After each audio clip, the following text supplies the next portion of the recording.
Ladies and gentlemen, hey, hi, how you doing? Welcome back to the channel. Thank you so much for stopping by. Obviously, the past week was very big when it comes to Modern Warfare 3. We got a bunch of different reveals ranging from trailers to actual gameplay footage to sneak previews of the return of Verdansk. Lots of really cool stuff, but something that might have slipped under the radar is how Modern Warfare 3 and the information that we already have on the game, the footage that we have from gameplay so far, actually has revealed a good bit of what the meta is going to be like moving forward as we get into the next iteration of Warzone with that MW3 and Warzone integration, but also even MW3 multiplayer, since as we know, this is going to be the single largest weapon arsenal in a COD multiplayer ever, since all the MW2 weapons that you have unlocked and everything that we've seen so far in MW2 multiplayer for the guns are going to be transferring over on top of all the new MW3 guns as well. And I know you might be sitting there going, wait a minute, Modern Warfare 3 is not out for another couple of months. How are we already talking about the meta? But you'll understand that by the time we get to the end of the video,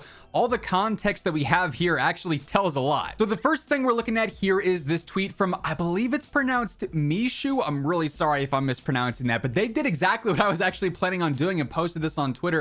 And I saw this making the rounds on my timeline. And they tried to compare the MW 2019 and MW3 visual recoil from some of the campaign gameplay footage that we've gotten already. Tried to build a similar gun, and so far MW3 visual recoil looks better than MW2. So we can actually watch this side-by-side clip here really quick. On the left is obviously MW 2019. On the right here, I'm going to go ahead and hide the face cam. This is MW3. Now the gun builds are just a tad bit different with the optics and whatnot, but for the most part they are very similar, and we'll see that. And you can look at the visual recoil that's being presented here. MW 2019, as we know, is very low visual recoil, and based on the gameplay footage of MW3, it's similar. And you actually have the CX9 being shot in both instances here, which is nice to see. The CX9 or the Scorpion basically, and we had that in MW 2019. It's already confirmed for MW3.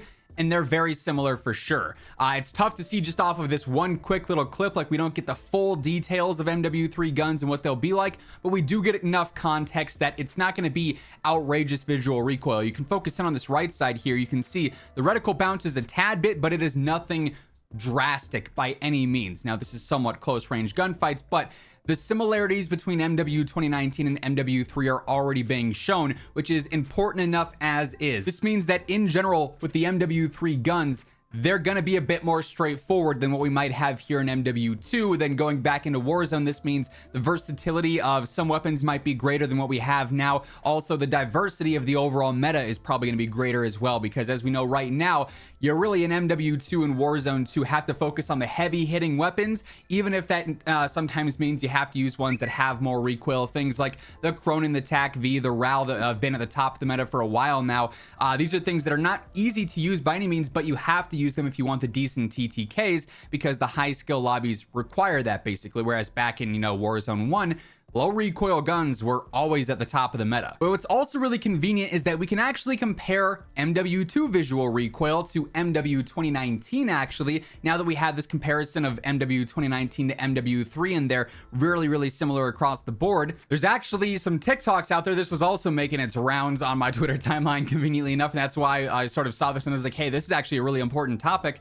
MW2 visual recoil versus MW 2019.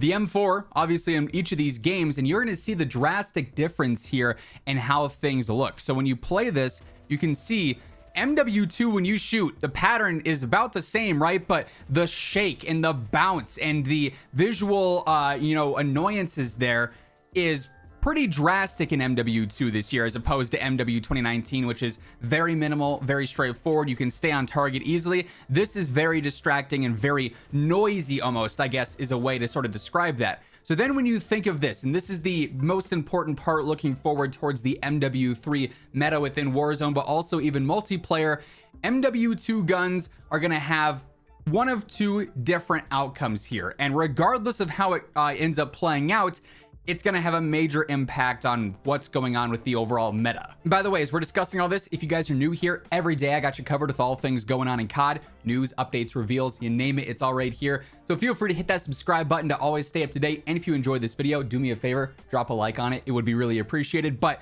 one of two outcomes. The first of which is that MW2 guns are going to behave exactly like they do now in terms of their visual recoil when they are ported over into MW3, right? Personally, this is the outcome that I think is likely going to happen. I don't see them going through and changing much with the MW2 arsenal, but that means when we're going to be playing with MW2 guns and MW3, they're going to behave like this, with that very noisy screen shake and a lot of that visual recoil being very obnoxious. Whereas MW3 guns will be more similar to the MW 2019 weapons with that lower visual recoil, meaning those are going to be much easier to shoot, much more consistent, much more reliable, and that skill gap is going to favor those MW3 guns a lot. And I've seen a lot of concern already saying, great, you know, we're going to have all these MW2 guns in MW3 multiplayer. This means another year of the TAC-V and the VAZNEV being in the meta.